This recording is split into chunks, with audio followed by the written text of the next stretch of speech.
Prime Time Local News, serving the Lakeland and Midwest regions. Good evening, and thank you for joining us. I'm Leanne Sanders. The Lloyd X Fair is well into day 3. Our Callan Dunlop was there to ride some rides and capture the overall experience. The Lloyd X Fair has partnered up with West Coast Amusements for another edition of the fair. West Coast Amusements has been a longtime partner of the fair and has always been thrilled to be here. But yeah, we love Lloydminster. I mean, it's a beautiful town. We've been coming to the Lloydminster exhibition for, long before I was born. My parents came here, and I came when I was a kid. And it feels like I haven't left, right? I mean, it's a great fair, a great bunch of board members on the Lloydminster exhibition, and a lot of them are like family. With the classics such as the Ferris wheel and the zipper, there's plenty to enjoy or hate. I hate that ride. My friend made me go on with her. I had no choice. All of a sudden I was getting put on. It was terrifying. I hated it. I just love the adrenaline rush, and I get to spend time with my friends that I can't really see much. The fair is constantly striving to innovate, including a more thrill-intensive swing experience. Vertigo swings are 100 feet in the air, so it's kind of more of a thrill. You want a really nice view. You ride the Vertigo, but then we also have a little bit smaller swing ride called the Yo-Yo, which is a great ride too. The fair's final day is Saturday, ending at 11 p.m. with fireworks. Callan Dunlop, Primetime, Local News. A Lloydminster man is going to be competing in Calgary at the 2024 Alberta Naturals Physique Championship. Our Lane Hoffert spoke with him to find out more. 53-year-old Tom Irvin is going to be competing in his first physique competition in Calgary on July 20th. It is a big achievement considering Tom started training later in life than most. I started when I was about 48 years old doing it seriously. Went to another gym and then met up with some people that actually come to this gym, world-class gym, and started here. I had a specific goal of gaining weight and muscle and all of that stuff. I came in at about 160 at that time, managed to get up to 185, then we started talking about the possibility of competing. Though he is in very good shape, Tom was hesitant to compete in the physique show at first. Initially, it was a hard no. I was not going to do it. But after some conversations and doing a little bit of checking into it and see what it looked like, we decided that maybe a physique show might be something to try. The months leading up to the show have been filled with many changes in both exercise and diet for Tom in order to ensure he is in the best possible shape for the upcoming show. Sure. It changes. It's constantly changing, right? So we started the first several months looking at putting on size. We weren't as much worried about diet then. And as we get closer, again, the workout continuously changes, the diet continuously changes. With a week out, we're going to see one more big change in diet, as well as some changes in the workout still. So, like I said, the program is just consistently changing. That's the only consistent. Tom has put in plenty of work to be able to compete in the show and is now eager to present his physique at the 2024 Alberta Naturals on July 20th. Lane Hoffert, Primetime Local News. Abby St. John joins me now with the weather. And Abby, the warning has been lifted, yes, but the very hot weather is going away for a little while. Now we're going to have something else to deal with. Yes, we probably won't be dealing with it. I haven't seen too much news on us dealing with the smoke from the wildfires, but up in northern Alberta, there is that air quality statement currently in effect. But for right now, we are unaffected, and that heat warning has been lifted in both Alberta and Saskatchewan, which is nice because it was sweltering hot the most of this week, but we are finally cooled off. Today was a very nice reprieve from the really hot weather, but it was still really nice out as well. 24 degrees currently, mix of sun and cloud. We saw kind of a little bit throughout the day, a little bit more cloud coverage in some areas than in others, but for the most part, very nice. Quite windy currently though, 30-kilometer-per-hour winds, but for the most part, it was a nice break from the sweltering heat that we had. And then current temperatures in Alberta, 24 out in Provost, Vegreville, Edmonton, Marwayne, 22 in Cold Lake, St. Paul, 26 in Wainwright, 21 up in Lac La Biche. And in Saskatchewan, a 23 up in Isle La Crosse and in St. Walburg, 22 in Pierceland, 24 in Green Lake, Maidstone, and in Macklin, and 25 in Meadow Lake and in North Battleford. Overnight tonight in North Battleford will drop down to 9 degrees, partially to clear cloudy skies, which is nice to see. It's going to be a relatively nice evening out. Maybe feel a little bit cooler, but that's always nice after a hot day. 9 km/h wind, so that shouldn't be too much of a factor. And then tomorrow, daytime high of 24. Clouds starting in the morning, and then that'll break to sun throughout the day, so maybe a little bit mix of both. 13 km/h winds. Overnight tonight in Cold Lake, expect clear skies, 8 degrees, so it's going to be a nice evening out. Winds not too big of a factor, only 9 kilometers. And then tomorrow, daytime high of 26, and the day will start to turn cloudy as it goes on. 13 km/h wind, so it is going to be a nice day out tomorrow as well. Maybe a little bit more cloudy as it becomes the afternoon. Overnight tonight here in Lloydminster, we'll be at 10 degrees, partially cloudy skies as well. 11 km/h wind, so we're looking at a pretty nice evening out from the nice day that we saw today. So it's going to be a nice evening to hang out at the fair if that's what you so choose to do. And then tomorrow, 6 a.m., 11 degrees, mostly sunny, 9 km/h winds, and it's not going to be too much of a windy day. 17 km/h winds by noontime, 22 degrees, intermittent clouds. Perfect to check out the fair as well, as tomorrow will be the last day. 23 degrees by 6 p.m. and it'll start to become a little bit more cloudier. 15 km/h winds, and then around midnight it will be 17 degrees, partially cloudy, so it's going to be a nice warm evening out tomorrow. And then over the next 3 days, like I said, high of 25 and a low of 13 for tomorrow. And then on Sunday, we have an 84% chance of showers around the day, and it may not feel as warm with only a daytime high of 20 and a low of 11. And then on Monday, it warms back up to 26 for your daytime high and a low of 13. Mostly cloudy, but it is nice that it's going to be a little bit warmer. And despite that rain possibility on Sunday, it's looking to be a very nice weekend, especially for tomorrow, as it is the last day of the Lloyd X Fair, and those fireworks will be kicking off at after it closes around 11. So definitely check that out and take advantage of the beautiful weather. But that is the first look at your evening weather forecast. We'll have more news coming up after the break.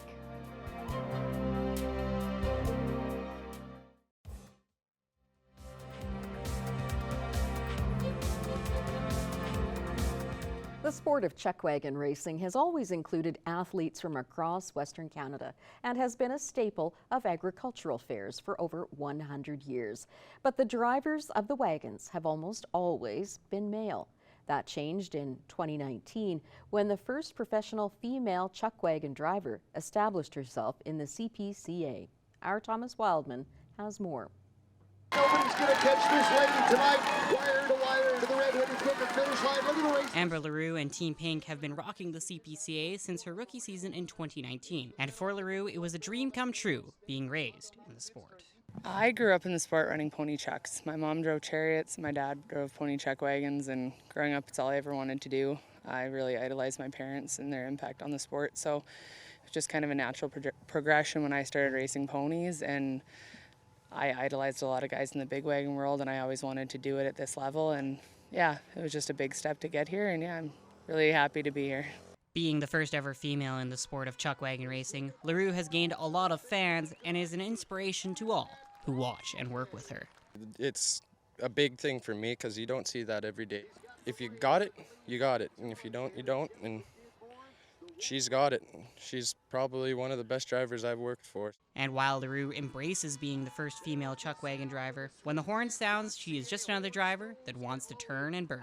Super neat, it's super cool, but at the end of the day, I just want to be a wagon driver. Genders kind of gets put on the back burner when I hop in the wagon box. LaRue has continued to ride up the ranks since her rookie season and thanks her sponsors and team for helping her get to this point. Crew back here, it's taken the workload off of me tremendously to have people I can trust behind the barns. My crew is just phenomenal for the last 2 years, especially this year. Everyone's got their system, and yeah, we're a team, and it shows, and it's really showing on the track. Thomas Wildman, Primetime, local news. The heat warning is finally lifting, at least for the time being. It's a relief for those who've been struggling to keep cool, and especially for the unhoused, who have to find places to cool off. I spoke to the city's manager of emergency management about what's being done to help and what we can do to help ourselves. Andrew DeGrucci with the city is with me today, and we are talking about the heat wave that we've been experiencing and the heat warning and what the city is doing to help address the situation with the unhoused population who often don't have any place to go during the day. Andrew, what has the city been doing to help in this situation? So for the city of Lloydminster, I mean, we have our normal community facilities that are open to the entire public. And so regardless of the background they come from, those would include the public library, the Service Sports Center, the BioClean Aquatic Center. Bud Miller All Seasons Park is even a good facility to go to kind of escape the heat a little bit these days.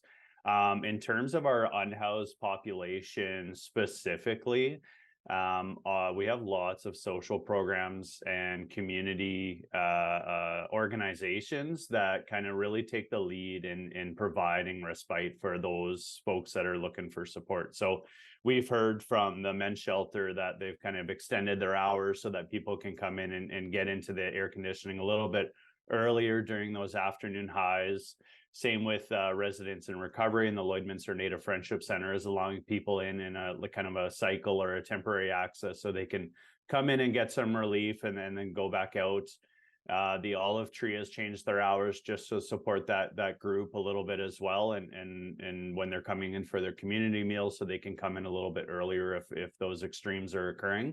And the Lloydminster and Vermilion for Equity street team has been doing that, the client interactions and handing out water and making sure that people throughout the community that have that increased vulnerability know what resources are available to them throughout this time of extreme heat.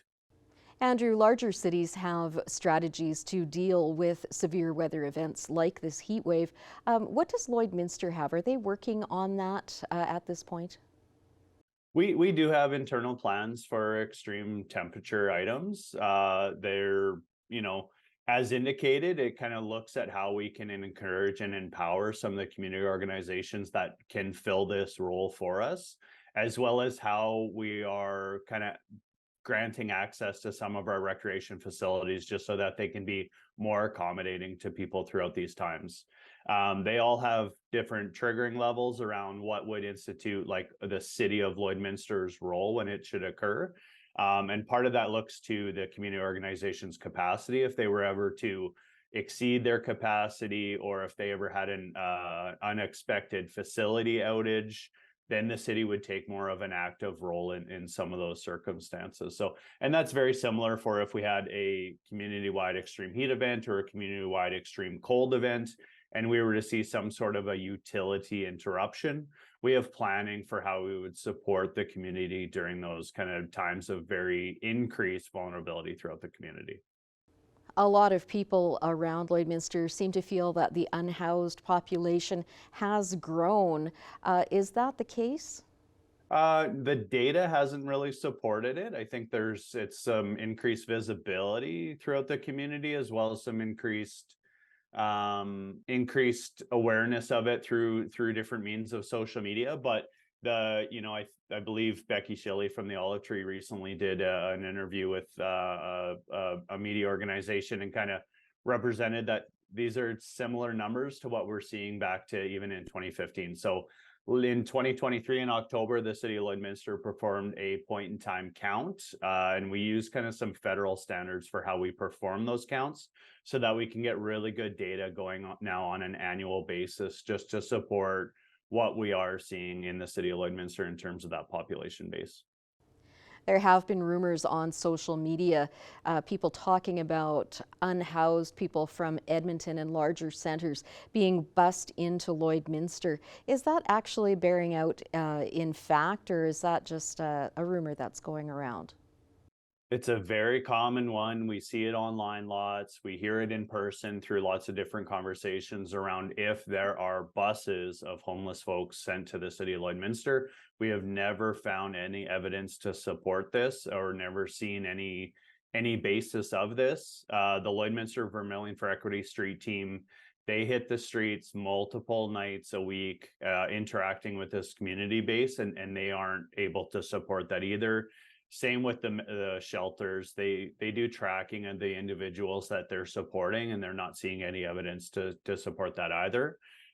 We have seen busloads of people shipped into the communities before, but they've always been to support wildfire evacuations from other communities throughout Northwest Territories, Saskatchewan, or Alberta.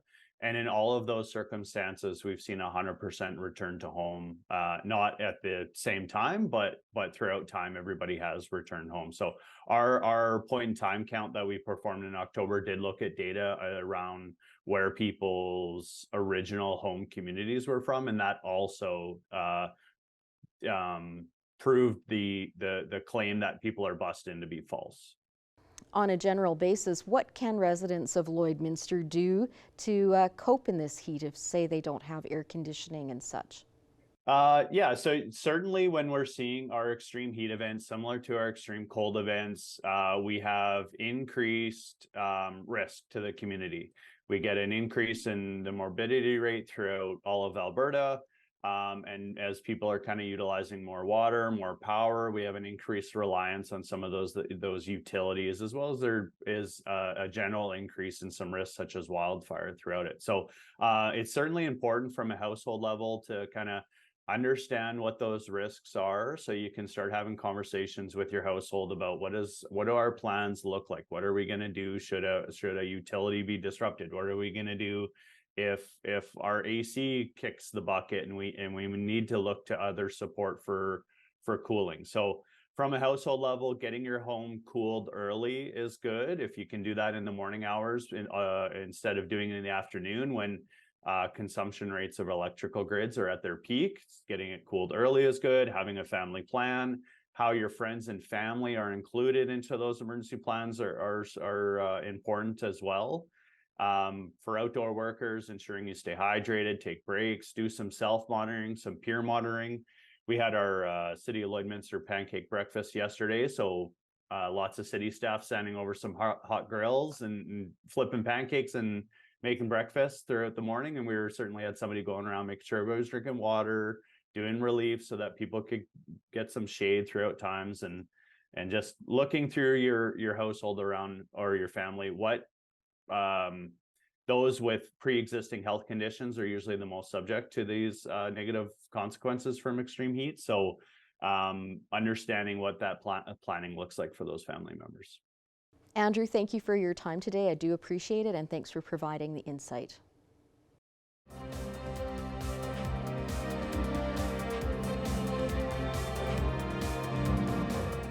A popular band from the 90s is celebrating the 25th anniversary of its hit album.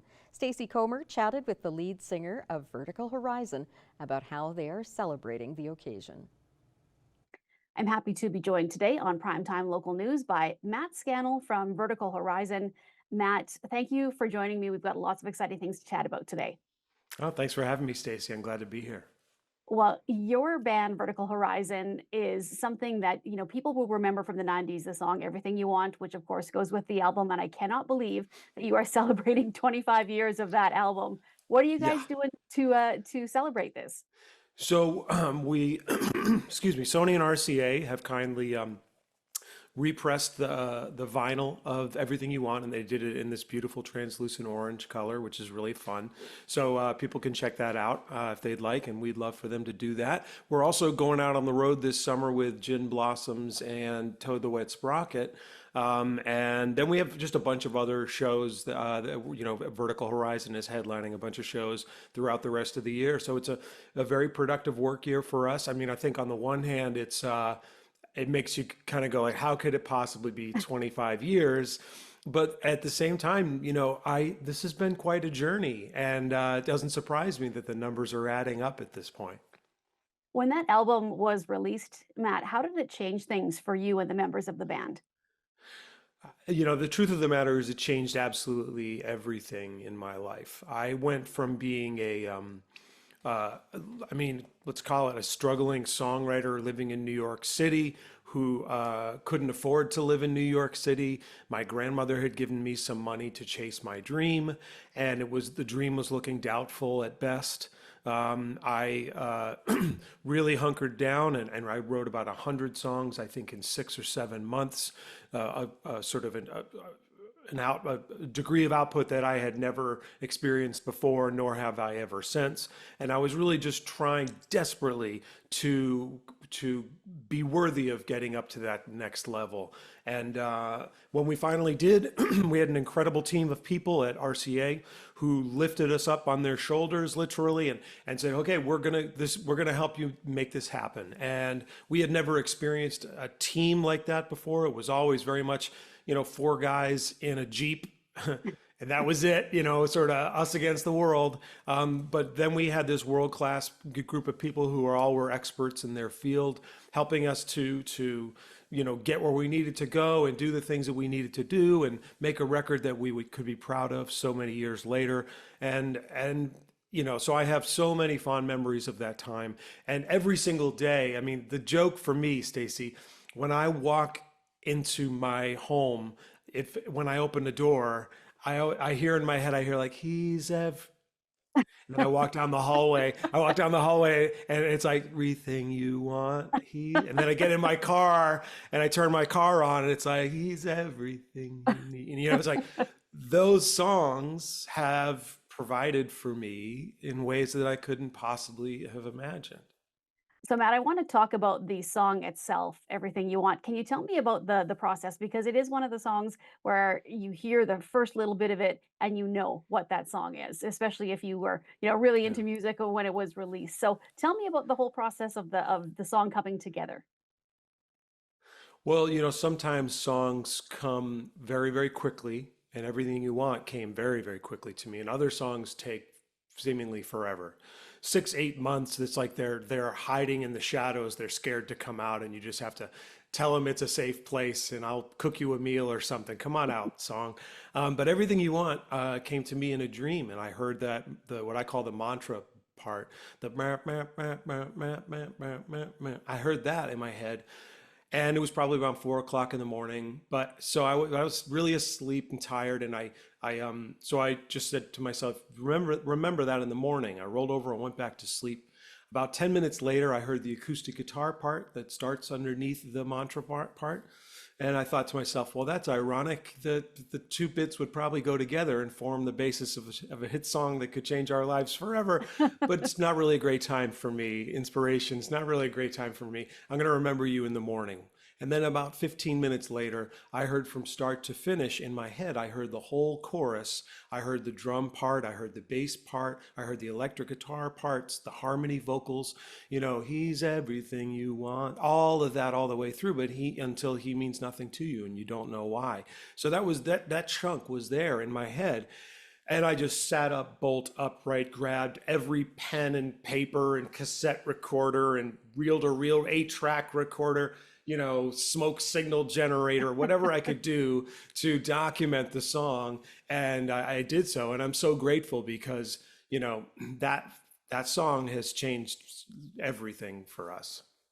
Is it still really fulfilling when you guys perform to see people singing along? Because I know the lyrics resonated with a lot of people as well, right? You're going through some tough times, relationships, and a lot of people, as you know, relate songs to certain times in their lives. It's like a musical memory thing. So after all this time, you're on stage and you still see people singing and really getting into the lyrics of this song. What does that mean to you? And is it surreal, or is it just like, well, you've been doing it for so long now that you just expect it? No, how sad would it be if I was like, yeah, I just expect it. No, it's the word surreal is perfect. It brings me back when I was a kid. I went to see Billy Joel play at Madison Square Garden, and I had, the worst seat in Madison Square Garden, which was the worst seat for the show until he played Piano Man. And then the whole audience sang Piano Man louder than he possibly could. We all sang it, and he stopped and he just became our piano player. And Madison Square Garden sang every single word to the song together in unison. Now, I've had that experience as a songwriter. Certainly nothing to the level that Billy Joel has had, but some of my songs have resonated deeply enough with people around the world, so that when we play it, they sing along with us. And whether it's over in Indonesia or in the Philippines or Singapore, or we're, a show down in Rio de Janeiro, or up in Canada. I love me some Canada, or in the States. I mean, anywhere really. That song in particular, but a couple of these songs really are part of people's lives, and it's a privilege. Like that's really how I feel about it. It's a deep, deep, deep privilege, and so. No, nothing about it is, well, I've been there, done that before. It's joyous and it's a miracle. It's a total miracle. I love it.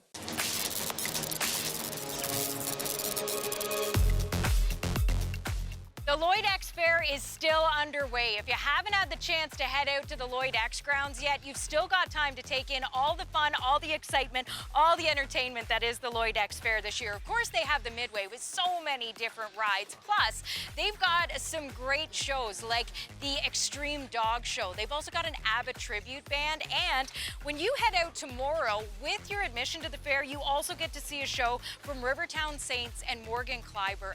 Great live country music that is included with your admission to the fair. For all the details on the fair, you can go online to LloydEX.com.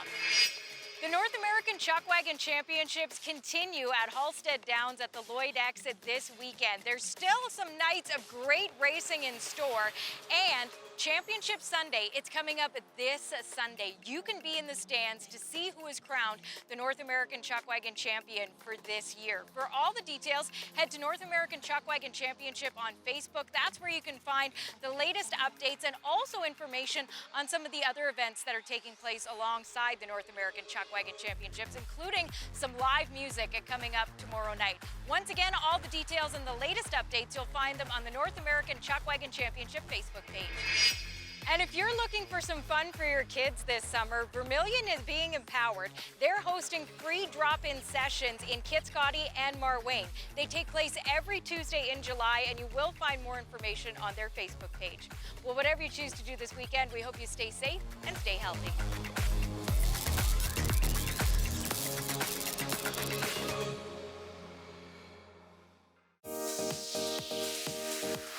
What's Happening is brought to you by Northern Factory Workwear, Circle Drive East, Saskatoon, and Highway 17 South, Lloydminster. Coming up after the break, we will have an extended look at the weather forecast.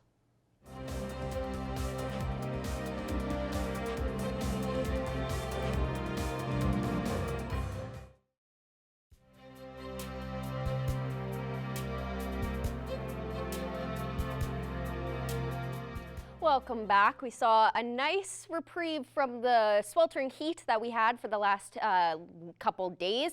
We are no longer under that heat warning, which is lovely. 24 degrees currently.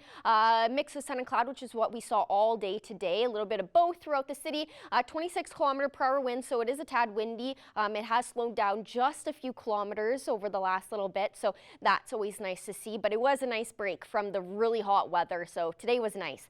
Current temperatures in Alberta, 22 in Cold Lake, Whitecourt and Rocky Mountain House, 23 in Red Deer, 24 in Edmonton and Edson, and 27 out in Jasper. And in Saskatchewan, 24 in Meadow Lake, 26 in Prince Albert, and 25 in North Battleford, Saskatoon, and in Melfort. If we head up north in Saskatchewan, 13 up in Uranium City and in Stony Rapids, 19 in Wollaston Lake, 24 in South End, 20 in La Loche and Buffalo Narrows, and also out in Flin Flon. And in Alberta, 12 degrees up in Fort Chipewyan, 16 in Fort Mac, 19 in Slave Lake, 21 in Peace River and High Level, and 23 out in Grand Prairie. Down south in Alberta, 25 in Coronation and in Lethbridge, 28 in Medicine Hat, 23 in Calgary, and 27 out in Banff. And in Saskatchewan, 25 out in Kindersley, 28 in Swift Current and in Estevan, 29 in Moose Jaw and Regina, and 27 in Yorkton. Overnight tonight in North Battleford will drop down to 9 degrees. So it's going to be a relatively nice evening out. Clear to partially cloudy skies, so those clouds may roll in a little bit. 11-kilometer-per-hour wind, so that won't be too bad of a factor. Overnight tonight in Cold Lake should be a nice evening out. Should be clear skies, around 8 degrees, 9 km/h wind, so it should be a very lovely evening out tonight in Cold Lake. And then overnight tonight across the region, 8 degrees in Meadow Lake, 9 in Bonnyville and in Paradise Hill, 11 in Provost, and 12 out in Isla Crosse. It's going to be a nice evening out, mostly clear in most of the areas, a little bit heavier cloud coverage in Provost as the evening goes on, and then clear to partially cloudy skies in Paradise Hill. The rest of the region, rather clear. More overnight temperature is 9 degrees in Murnum, 8 in Pierceland, 10 in Unity and Wainwright, and 12 out in Calgary. Clear skies in Murnum and in Pierceland, and then a little bit of cloud coverage in the rest of the area. Overnight tonight here in Lloydminster will also be partially cloudy tonight, but we will be at 10 degrees. So it is going to be a warm evening out tonight, 11 km/h wind. So the wind should slow down as we get into the evening. And then over the next 7 days here in the border city, starting tomorrow, a high of 25 and a low of 13. Clouds in the morning, and then it'll start to break into sunny conditions in the afternoon. And then on Sunday, we have about an 84% chance of some showers around. Not as warm though, with a high of 20 and a low of 11. On Monday, mostly cloudy, but it warms back up to around 26 for the daytime high with a low of 13. On Tuesday, a high of 29 and a low of 14, and then we warm back up for the rest of the week, high of 30 on Wednesday, and then finishing off with a high of 31 on Thursday and Friday. So we do warm back up starting later next week, which is always nice, but we get a little reprieve from the sweltering heat that we have seen this week for sure. But this weekend should be really nice. Yeah, for sure. Just a little bit more livable and a lot more fun if you're heading out to the exhibition. Exactly. All right, thanks so much for joining us and have a great evening.